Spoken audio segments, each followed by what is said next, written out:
Boas-vindas a todo mundo que está acompanhando mais um mergulho profundo aqui no The Deep Dive. Olá, é muito bom estar aqui de novo. A nossa missão, nesta análise aprofundada de hoje, é tentar desvendar os mistérios de como a gente entende a nossa própria mente. Exatamente. Mais especificamente, a gente vai explorar por que aquilo que dizemos sobre nós mesmos pode passar bem longe de ser a verdade absoluta.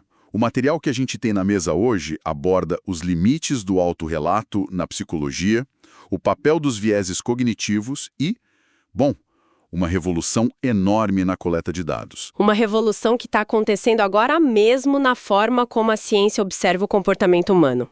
Criando histórias maravilhosas para justificar preferências que a gente simplesmente não compreende de verdade. Essa é a grande questão. O tom da nossa conversa hoje vai precisar ir além da superfície, porque o objetivo não é só relatar essas descobertas, mas mergulhar fundo no porquê de elas estarem mudando totalmente a forma como a ciência enxerga a natureza humana. É uma mudança de paradigma, né? Total. Existe um abismo muito curioso e até um pouco assustador entre o que achamos que fazemos e o que realmente fazemos na prática. Ok, então vamos desempacotar isso. A análise de hoje começa apontando para um problema estrutural clássico na psicologia, a questão do autorrelato. Basicamente, os limites e as falhas enormes de simplesmente perguntar para alguém o que essa pessoa pensa, sente ou faz. Historicamente, a ciência dependeu muito de questionários, mas tem uma falha crítica aí, não tem? O que é fascinante aqui é um conceito que a ciência define como desejabilidade social. Certo. Na prática, essa é aquela tendência fortíssima que os entrevistados têm de relatar uma resposta de uma maneira que considerem ser mais aceitável socialmente. Em vez de falar a verdade. Exato. Em vez de fornecer a resposta que seria a realidade nua e crua. É um fenômeno amplamente documentado. Quando alguém é colocado diante de uma pergunta direta sobre o próprio comportamento, entra em ação uma espécie de filtro invisível. É quase automático, né? Muito automático. A mente calcula quase instantaneamente o que a sociedade espera ouvir e a resposta que sai acaba sendo totalmente moldado por essa expectativa. Nossa, é como se a gente tivesse um assessor de imprensa interno o tempo todo, sabe? Filtrando o que vai para o público para manter a reputação intacta. É uma analogia perfeita. As fontes trazem um exemplo prático muito revelador sobre isso. Vamos imaginar uma situação hipotética. Um pesquisador com uma prancheta para alguém na rua e faz a seguinte pergunta. Você tem um desejo de ler as cartas ou as mensagens de celular de outras pessoas sem a permissão delas? Imagina a reação da pessoa. Pois é óbvio que a imensa maioria jamais admitiria que tem vontade de fazer isso em público. Se a ciência dependesse apenas do que as pessoas relatam sobre si mesmas, nesse tipo de questionário, a conclusão seria que quase ninguém no mundo tem curiosidade sobre a privacidade alheia. O que, convenhamos, a gente sabe que não é verdade. Nem um pouco verdade. E é justamente aí que a gente precisa dar um passo atrás e analisar o método. Não basta simplesmente perguntar. A conclusão empírica das fontes é que precisamos fazer observações concretas de comportamento para descobrir a verdade. A desejabilidade social atua como uma barreira imensa. Ela é um limite crítico para a validade de qualquer autorrelato. Ela contamina tudo. Exato. Se a análise confiar só nas respostas diretas dos participantes, os dados vão estar eternamente contaminados por essa necessidade humana básica de parecer moralmente correto aos olhos dos outros. Mas espera lá, deixa eu fazer o papel de advogado do diabo aqui rapidinho. A gente está dizendo que ninguém é honesto em pesquisas de comportamento? Não é bem assim. Porque se for, isso não inviabiliza praticamente toda a psicologia do século passado. Quero dizer, se todo mundo mente em questionários, como é que a gente aprendeu alguma coisa sobre a mente até agora? Essa provocação é muito boa. Mas não é que todo mundo minta de forma maliciosa ou maquiavélica.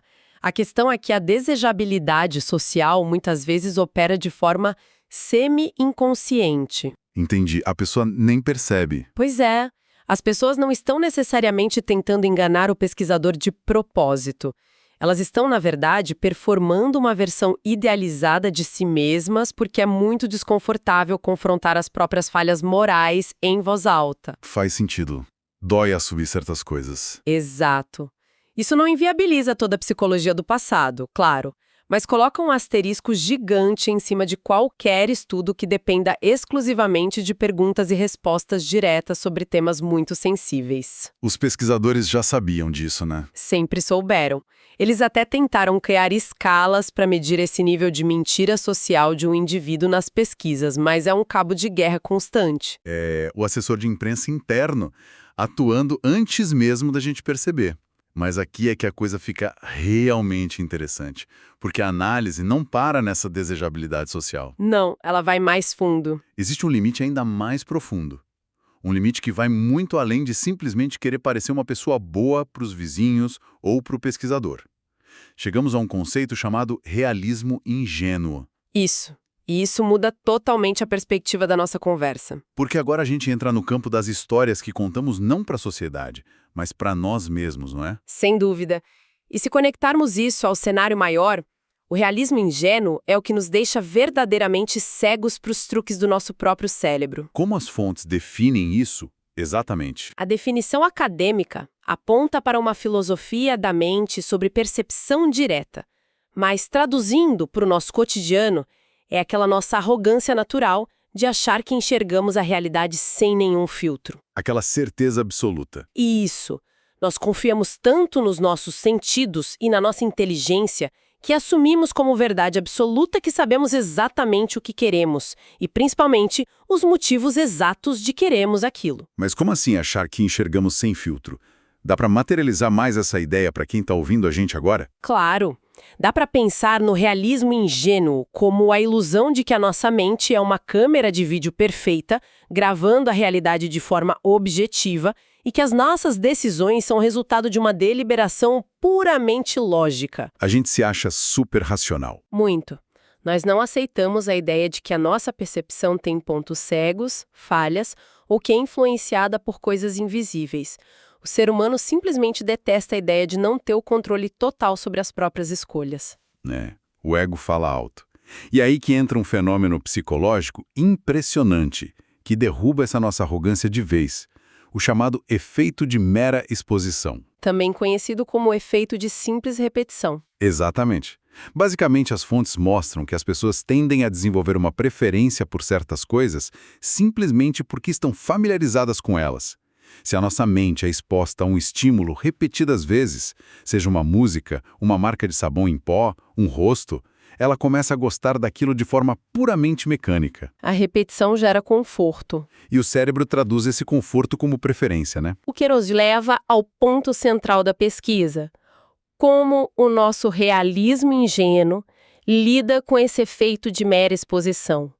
Porque se nós somos manipulados por algo tão banal quanto a simples repetição de um estímulo, como o nosso cérebro, que se acha tão racional e no controle, justifica isso? Ele tem que inventar uma desculpa.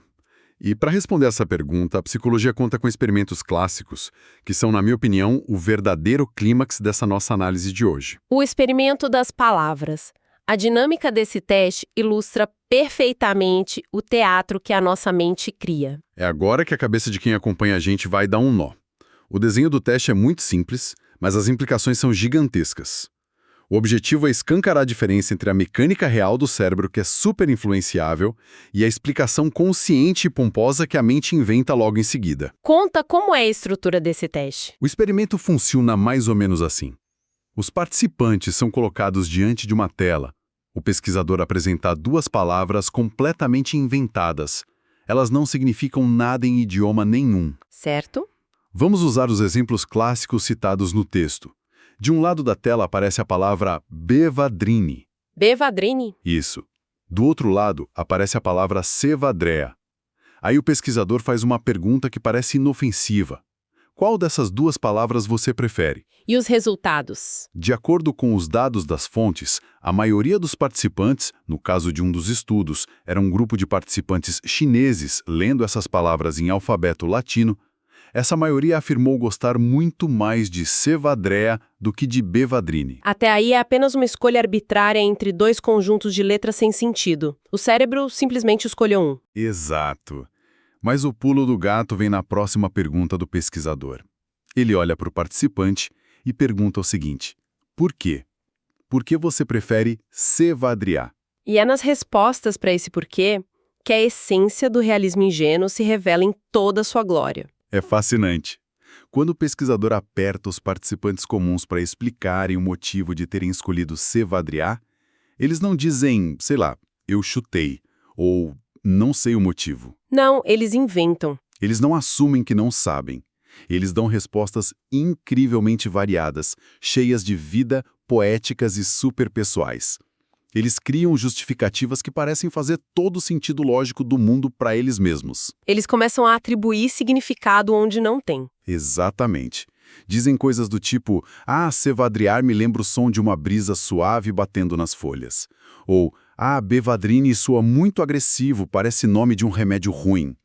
Eles constroem todo um castelo de significados para sílabas vazias. É um detalhe ainda mais irônico que os dados mostram sobre as pessoas com maior nível intelectual. Sim, a galera mais inteligente. A galera mais intelectualizada e articulada fornece histórias ainda mais maravilhosas, complexas e concretas sobre o motivo de preferirem aquela palavra específica. Eles usam todo o vocabulário e o intelecto para justificar o injustificável. É o famoso tiro pela culatra da inteligência. Essa é a armadilha da inteligência nesse contexto. Quanto mais repertório a pessoa tem, melhor advogado de defesa ela se torna para as próprias escolhas irracionais. Nossa. Mas a síntese que os cientistas trazem ao analisar os dados do experimento é implacável. Toda essa argumentação literária, todas essas histórias belíssimas sobre brisas suaves e sonoridade não passam de uma grande ilusão. Uma ficção, né? Uma ficção inventada no milissegundo seguinte à escolha. Porque o verdadeiro motivo da escolha não tem nada a ver com isso, certo? Absolutamente nada. O verdadeiro e único motivo da preferência da maioria por s'évadria é o efeito de simples repetição. É só repetição. No desenho sutil desse experimento, a palavra escolhida foi exposta visualmente aos participantes uma ou duas vezes a mais durante fases anteriores do teste. Ou ela continha padrões de combinação de letras que são estatisticamente mais familiares no dia a dia daquelas pessoas. Ou seja, foi uma escolha puramente mecânica do cérebro. Puramente. O estímulo era mais familiar, logo o cérebro processou com mais facilidade e sinalizou que gostava mais daquele. E a grande questão central aqui é a seguinte: as pessoas não percebem que não sabem o real motivo. Elas sempre invariavelmente acreditam que sabem. A mente atua como uma máquina fantástica e incansável de inventar justificativas elaboradas. Tudo para explicar algo que foi influenciado por fatores que são completamente invisíveis para a consciência da pessoa. É um choque de humildade tremendo, né? Pensar que nós frequentemente não sabemos que não sabemos. É desconfortável. A gente gasta uma energia enorme construindo castelos de lógica pura para defender uma preferência que, na verdade, foi plantada na nossa mente por uma mera repetição de letras num painel. Sim. E se a gente pensar no nosso próprio dia a dia, se a gente faz isso com palavras inventadas num laboratório, imagina o que não fazemos na hora de escolher um carro, um candidato na política ou até mesmo com quem a gente vai se relacionar. A gente diz que escolheu por causa dos valores alinhados, do design arrojado, quando na verdade pode ser só porque o rosto da pessoa ou a marca do carro apareceu repetidas vezes no nosso feed. Essa extrapolação que você fez é perfeitamente válida, e isso eleva a nossa discussão para um impasse metodológico brutal na ciência. Pense na encruzilhada em que a psicologia se encontrou. Porque então o que tudo isso significa para a psicologia, afinal? Temos um beco sem saída aparentemente intransponível aqui. Parecia intransponível. De um lado, a gente não pode confiar no que as pessoas dizem sobre si mesmas para os outros, por causa da desestabilidade social e do medo do julgamento. Do outro lado, não podemos confiar nem no que as pessoas acreditam honestamente sobre si mesmas, por causa do realismo ingênuo e dessa mania de inventar falsos motivos. O instrumento principal de coleta de dados era falho. Exato. Se o ser humano relatando a própria experiência é tão cego e focado na autoimagem, como é que a ciência pode avançar para descobrir a verdade nua e crua sobre o comportamento? A saída que os pesquisadores encontraram para esse beco sem saída marca uma virada de chave histórica. As fontes mostram que é uma mudança completa de paradigma. E qual foi a solução? A solução está em abandonar gradativamente o autorrelato e focar em um método que a literatura chama de coleta massiva de dados passivos, ou como algumas linhas definem, a coleta automática. E essa coleta massiva não seria possível lá nos anos 80, 90 de jeito nenhum. Não, ela depende da nossa tecnologia atual. Ela é inteiramente viabilizada por essa era digital em que vivemos agora. Quando as fontes falam disso, a aplicação universal das mídias sociais e das plataformas surge como o grande laboratório global. E aqui a gente não precisa perder tempo explicando o que é o Facebook, o X-antigo Twitter ou o WeChat. O WeChat é o gigante lá na China. Isso, quem está do outro lado ouvindo a gente sabe muito bem o peso dessas plataformas na rotina. A questão que as fontes levantam não são as redes em si, mas o mecanismo por trás delas. Exato. O foco da pesquisa científica agora é a infraestrutura de dados.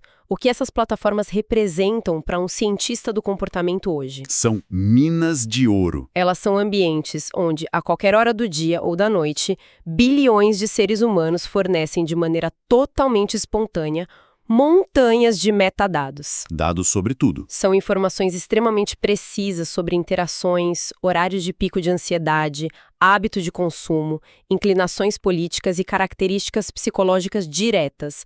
Tudo isso fica registrado em servidores e fica lá, disponível para análises estatísticas super complexas. O diferencial de ouro aqui é a espontaneidade. Porque nesse ambiente digital cru, os dois grandes vilões da nossa conversa de hoje simplesmente desaparecem. Sim, eles perdem a força.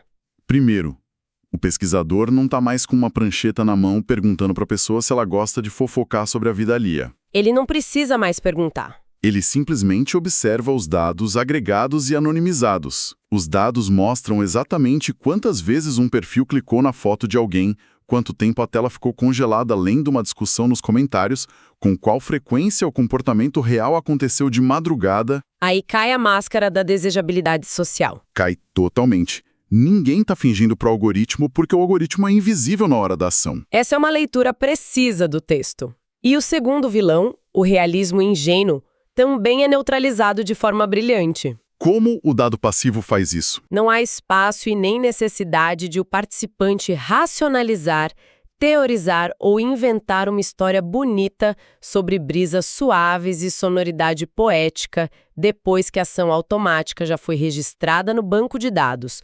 O clique não mente.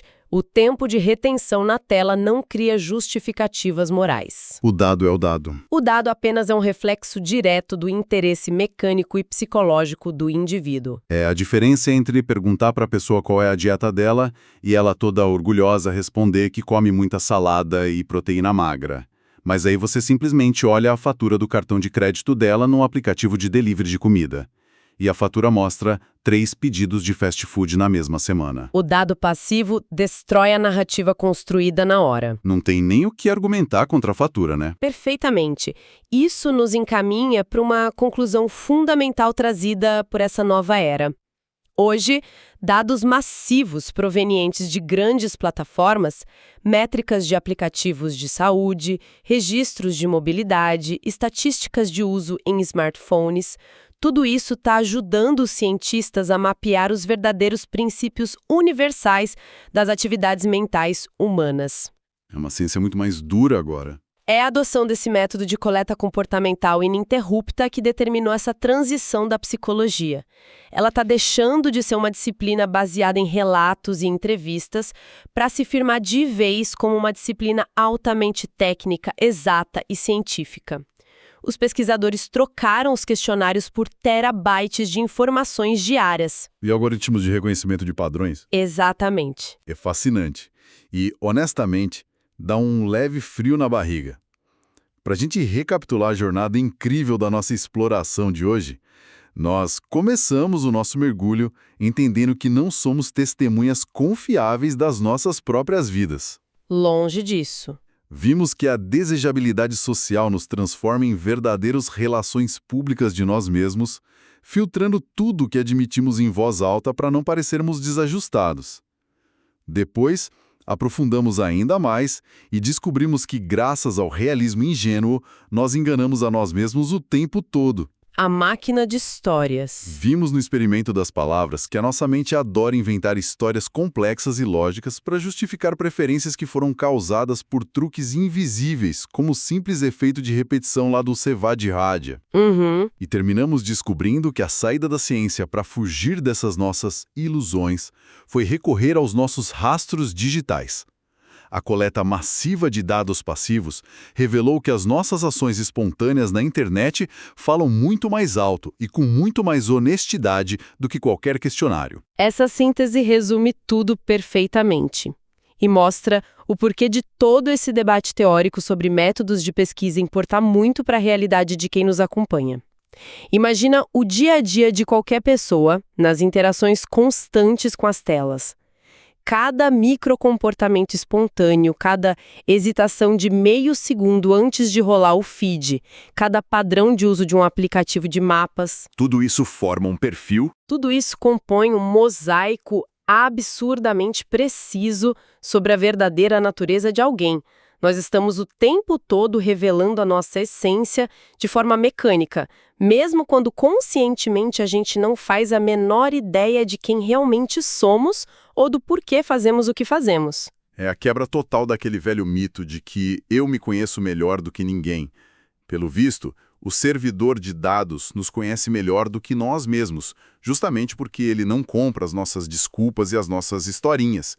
Os nossos rastros são muito mais honestos do que as nossas próprias palavras. E se a gente conectar tudo isso a um cenário futuro? Isso levanta uma questão essencial, um pensamento provocativo para encerrarmos a nossa análise de hoje. Manda ver. Se montanhas de dados automáticos que geramos espontaneamente já revelam os nossos padrões mentais com uma precisão muito maior do que a nossa própria percepção consciente, o que vai acontecer quando os algoritmos passarem não apenas a mapear, mas a prever e a moldar proativamente as nossas decisões de consumo, os nossos votos e os nossos relacionamentos? Nossa. Como o nosso realismo ingênuo vai reagir quando formos totalmente guiados por inteligência artificial, mas a nossa mente continuar criando histórias fantásticas para nos convencer de que aquelas foram escolhas inteiramente livres, autênticas e pessoais? Até onde vai se sustentar a ilusão do livre-arbítrio? Uau! Que provocação espetacular para levar na bagagem após a imersão de hoje. Fica aí o questionamento para cada pessoa que está acompanhando a gente poder refletir, digerir e explorar por conta própria. Será que a nossa próxima grande escolha vai ser realmente nossa ou vai ser só mais um cevadriera nas nossas vidas? A gente agradece imensamente a companhia de todo mundo em mais essa análise aprofundada e até o próximo mergulho.